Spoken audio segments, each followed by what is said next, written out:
नमस्कार दोस्तों, एक बार फिर से स्वागत है आपके अपने YouTube चैनल जयकाल जीनियस पर। मैं आपका होस्ट और दोस्त पीके यादव। आज हम इस वीडियो में बात करेंगे कि जो ओपीएस ले रहे हैं वही यूपीएस का गीत गा रहे हैं, सरकारी कर्मचारी क्यों कर रहे हैं विरोध। तो आज कितनी चीज़ हम इसमें देखेंगे।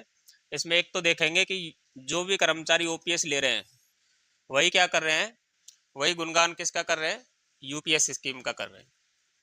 इनको छोड़ करके बाकी कोई भी व्यक्ति जो एनपीएस के अंतर्गत आता है और जिनको यूपीएस दी जानी है, कोई भी व्यक्ति इसका क्या है, गुणगान नहीं कर रहा है।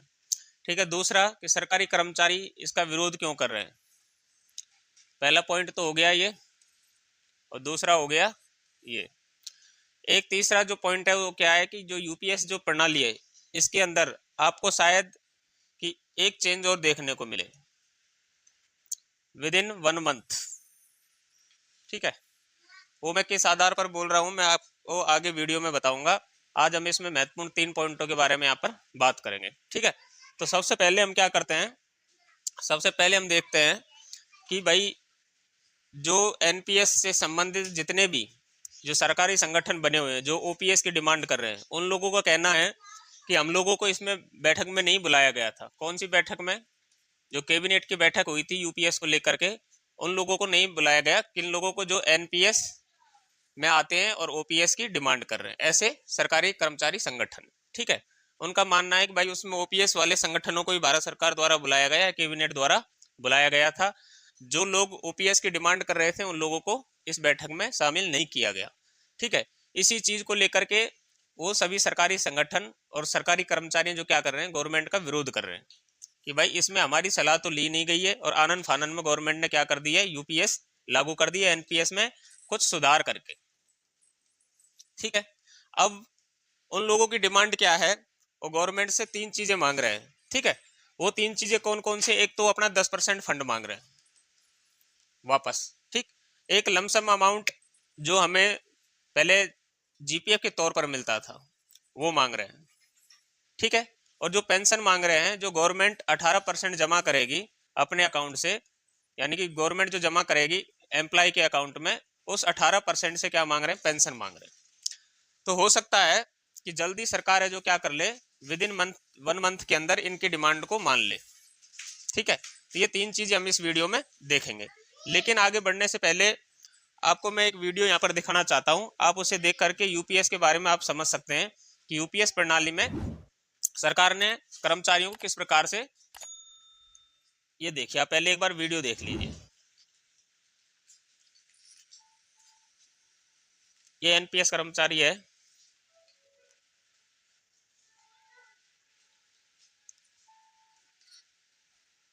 आप इनको गवर्नमेंट मान सकते हैं।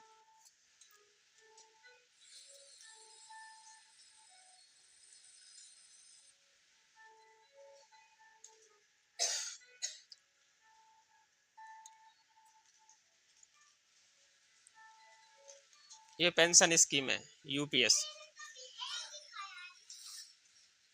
ठीक है। इस प्रकार से हालत हो गई अभी सरकारी कर्मचारी की। ठीक है। यही गवर्नमेंट की क्या है, यूपीएस प्रणाली है। ठीक है। तो अभी हम वीडियो में आगे बढ़ते हैं। अभी जो हमने स्क्रीन पर जो वीडियो देखी, ये वीडियो यूपीएस प्रणाली लागू होने के पश्चात बहुत ज़्यादा वायरल रही।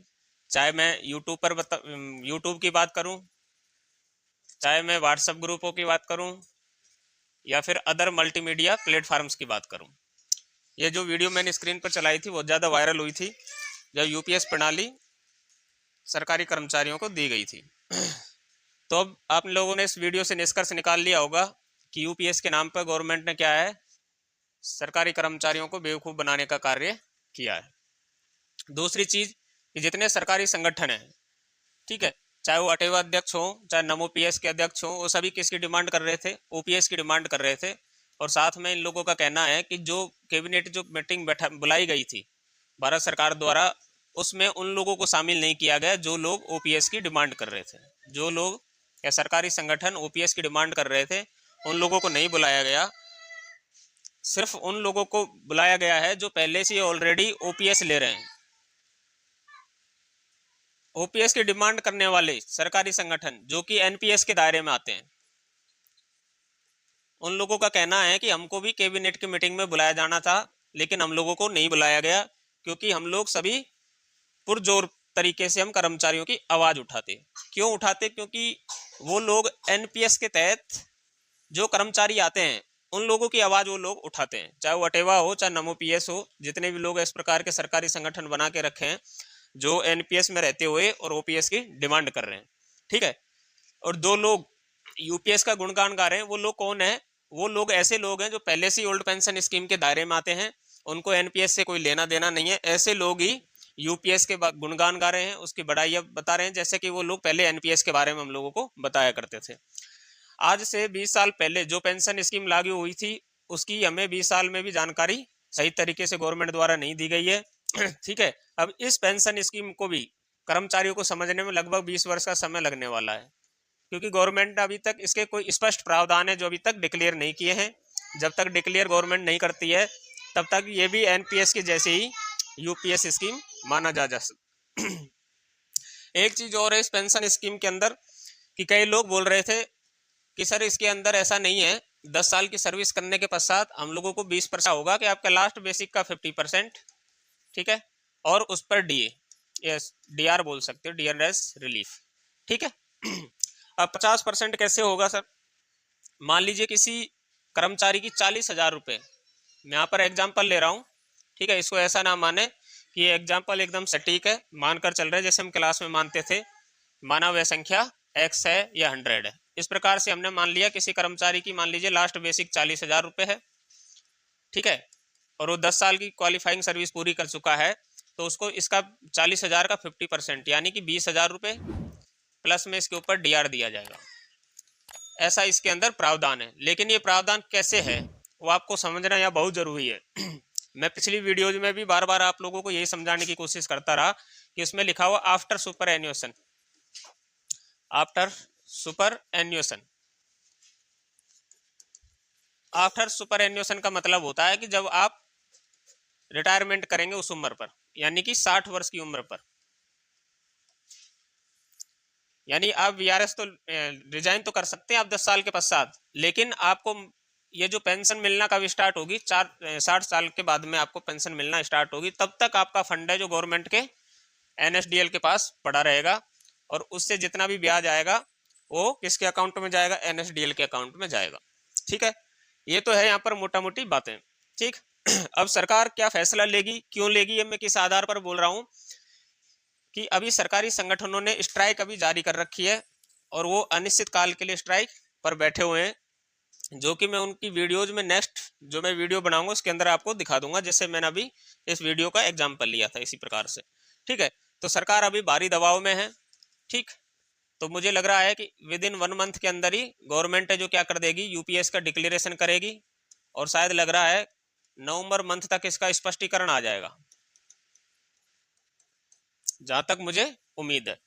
पहले भी मैंने लोगों को बताया था कि भाई एनपीएस में जल्दी गवर्नमेंट है जो क्या करेगी, बदलाव करेगी और एक जीपीएस प्रणाली लागू कर सकती है। तो मैंने जीपीएस प्रणाली के बारे में आप लोगों को पहले से बताया था, लेकिन गवर्नमेंट ने उसका नाम चेंज करके क्या कौन सी प्रणाली लेकर आई? यूपीएस प्रणाली लेकर के आई।